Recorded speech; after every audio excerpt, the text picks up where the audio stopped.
ಪ್ರಭು ಪ್ರಸಾದ್ ಚಾನಲಿನ ಎಲ್ಲ ಸಹೋದರ ಸಹೋದರಿಯರಿಗೆ ಸ್ವಾಗತ ಸುಸ್ವಾಗತ. ಇವತ್ತು ನಾವು ಉತ್ತರ ಕರ್ನಾಟಕ ಸ್ಟೈಲಲ್ಲಿ ಒಬ್ಬಟ್ಟು ಮಾಡೋಣ, ಹೋಳಿಗೆ ಮಾಡೋಣ. ಹೋಳಿಗೆ ಮಾಡೋದಕ್ಕೆ ಬೇಕಾಗಿರುವಂತಹ ಸಾಮಗ್ರಿಗಳು: ಅರ್ಧ kg ಕಡಲೆಬೇಳೆ ತೆಗೆದಿಟ್ಕೊಂಡಿದ್ದೀನಿ, ಅರ್ಧ kg ಬೆಲ್ಲ ಕುಟ್ಟಿಟ್ಕೊಂಡಿದ್ದೀನಿ, ಒಂದು ಸ್ವಲ್ಪ ಎಣ್ಣೆ, ಏಲಕ್ಕಿ ಪುಡಿ. ಈಗ ಒಂದು ಕುಕ್ಕರಲ್ಲಿ ನೀರಿಟ್ಟಿದ್ದೀನಿ, 1ಕ್ಕೆ 4ರಷ್ಟು ನೀರಿಟ್ಟಿದ್ದೀನಿ. ಅರ್ಧ kg ಬೇಳೆ ಅಂದರೆ 2-2.5 ಲೀಟರ್ ನೀರಿಟ್ಟಿದ್ದೀನಿ. ನೀರು ಕುದೀತಾ ಇದೆ. ಕಡಲೆಬೇಳೆ ತೊಳೆದು ಇದರಲ್ಲಿ ಸೇರಿಸ್ತಾ ಇದ್ದೀನಿ. ನೋಡಿ ಹೀಗೆ ಇದು ಸ್ವಲ್ಪ ಮಿಕ್ಸ್ ಮಾಡಿಬಿಡೋಣ. ಸ್ವಲ್ಪ ಎಣ್ಣೆ ಹಾಕಿಬಿಟ್ಟು ಕುಕ್ಕರ್ ಮುಚ್ಚಿ 2 ವಿಷಲ್ ತೆಗೆದುಕೊಳ್ಳೋಣ. ನೋಡಿ ಬೇಳೆ ಎಷ್ಟು ಚೆನ್ನಾಗಿ ಬೆಂದಿದೆ. ನೋಡಿ ಹೀಗಿರಬೇಕು ಬೇಳೆ, ಮುಟ್ಟಿದ್ರೆ ಪುಡಿ ಪುಡಿ ಹಾಕಬೇಕು. ನೋಡಿ ಹೀಗೆ ಎಷ್ಟು ಚೆನ್ನಾಗಿ ಬೇಳೆ ಬೆಂದಿದೆ.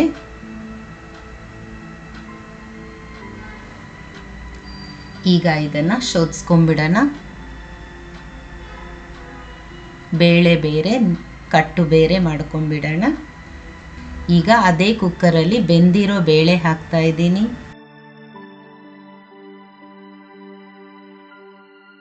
ಬೆಲ್ಲ ಹಾಕ್ತಿದ್ದೀನಿ. ಇದನ್ನು ಮಿಕ್ಸ್ ಮಾಡ್ಕೊಳ್ಳೋಣ. ಮೀಡಿಯಮ್ ಗ್ಯಾಸ್ ಇಟ್ಕೊಂಡು ಇದನ್ನು ಬಿಸಿ ಮಾಡೋಣ. ಬೆಲ್ಲ ಕರಗೋದ್ರೆ ಸಾಕು. ನೋಡಿ ಹೀಗೆ. ಈಗ ಕನಕ ರೆಡಿ ಮಾಡ್ಕೊಳ್ಳೋಣ. ಅರ್ಧ kg ಮೈದಾ ಹಾಕ್ತಾ ಇದ್ದೀನಿ, ಒಂದು 4 ಸ್ಪೂನಷ್ಟು ಗೋಧಿ ಹಿಟ್ಟು, ಸ್ವಲ್ಪ ಉಪ್ಪು ಹಾಕ್ತಾ ಇದ್ದೀನಿ. ಈಗ ಮಿಕ್ಸ್ ಮಾಡ್ಕೊಳ್ಳೋಣ. ಸ್ವಲ್ಪ ಸ್ವಲ್ಪ ನೀರು ಹಾಕ್ಕೊಂಡು ಹಿಟ್ಟು ತಯಾರು ಮಾಡ್ಕೊಳ್ಳೋಣ, ಕನಕ ತಯಾರು ಮಾಡ್ಕೊಳ್ಳೋಣ. ನೋಡಿ ಹೀಗೆ.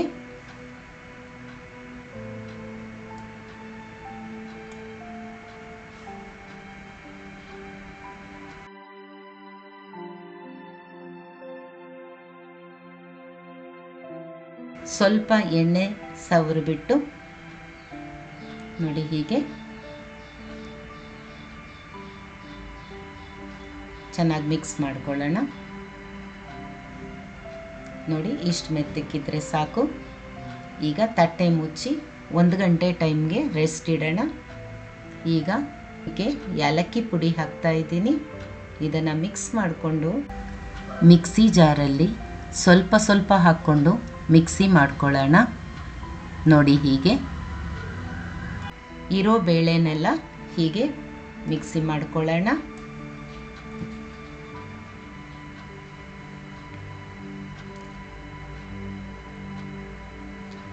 ಈಗ ಈ ರುಬ್ಬಿರೋ ಬೇಳೆನ ಉಂಡೆ ಕಟ್ಕೊಳ್ಳೋಣ.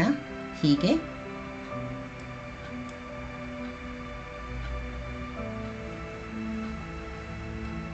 ಈಗ ಕನಕ ನೋಡಿ ಎಷ್ಟು ಚೆನ್ನಾಗಿ ಮೆತ್ತಗಾಗಿದೆ. ಇದನ್ನು ಕೈಯಲ್ಲಿ ತಗೊಂಡು ಈ ರೀತಿ ಸ್ವಲ್ಪ ಶೇಪ್ ಕೊಟ್ಟು ಉಂಡೆ ಮಾಡಿಕೊಂಡು ಒಬ್ಬಟ್ಟು ಪೇಪರ್ ಮೇಲೆ ಎಣ್ಣೆ ಸವರಿಬಿಟ್ಟು ಸ್ವಲ್ಪ ಇದು ಹೀಗೆ ಸ್ಪ್ರೆಡ್ ಮಾಡ್ಕೊಳ್ಳೋಣ. ನೋಡಿ ಹೀಗೆ. ಈಗ ಉಂಡೆ ಮಾಡಿ ಇಟ್ಕೊಂಡಿದ್ವಲ್ಲ, ಒಂದು ಉಂಡೆ ಇದರಲ್ಲಿ ಇಟ್ಟು ಇದನ್ನು ಫುಲ್ ಕ್ಲೋಸ್ ಮಾಡ್ಕೊಳ್ಳೋಣ. ಎಕ್ಸ್ಟ್ರಾ ಹಿಟ್ಟಿದ್ರೂ ಸಹ ತೆಗೆದು ಬಿಡೋಣ. ನೋಡಿ ಹೀಗೆ ನಾವು ಆಲೂ ಪರೋಟಾಗೆ ಮಾಡ್ತೀವಲ್ಲ, ಆ ರೀತಿ 4 ಕಡೆ ಚೆನ್ನಾಗಿ ಇದನ್ನು ಕ್ಲೋಸ್ ಮಾಡ್ಕೋಬೇಕಾಗುತ್ತೆ. ಎಕ್ಸ್ಟ್ರಾ ಹಿಟ್ಟಿದ್ರೆ ಎತ್ತು ಬಿಡೋಣ. ನೋಡಿ ಹೀಗೆ. ಈಗ ಇದನ್ನು ಎಣ್ಣೆ ಸವರಿಬಿಟ್ಟು ಒಸದ್ಕೊಳ್ಳೋಣ. ನೋಡಿ ಹೀಗೆ ನಮಗೆಷ್ಟು ತೆಳುವು ಬೇಕೋ ಅಷ್ಟು ತೆಳುವು ನಾವು ಒಸದ್ಕೋಬಹುದು.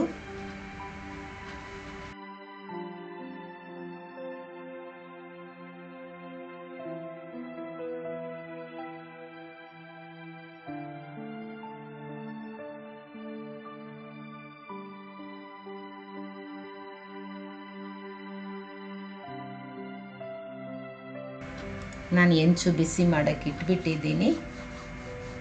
ಹೆಂಚು ಬಿಸಿ ಆಗಿದೆ, ತವಾ ಬಿಸಿ ಆಗಿದೆ.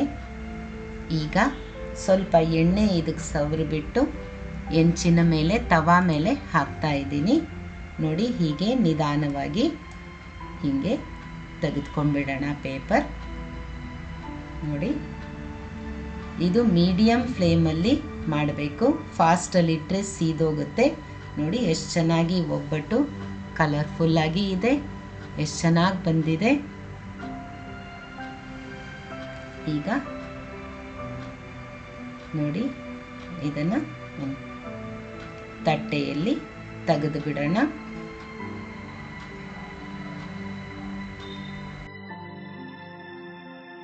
ಇನ್ನೊಂದು ನಾನು ಮಾಡಿ ತೋರಿಸ್ತೀನಿ ನಿಮಗೆ. ನೋಡಿ, ಹೀಗೆ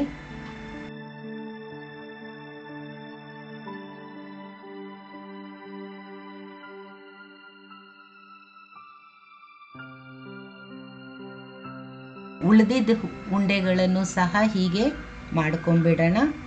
ಹೋಳಿಗೆ ರೆಡಿ ಆಗಿಬಿಟ್ಟಿದೆ. ಈಗ ಇದನ್ನು ಸರ್ವಿಂಗ್ ಬೌಲಲ್ಲಿ ತೆಗಿತಾ ಇದ್ದೀನಿ. ನಾರ್ತ್ ಕರ್ನಾಟಕ ಸ್ಟೈಲಲ್ಲಿ ಹೋಳಿಗೆ ರೆಡಿ.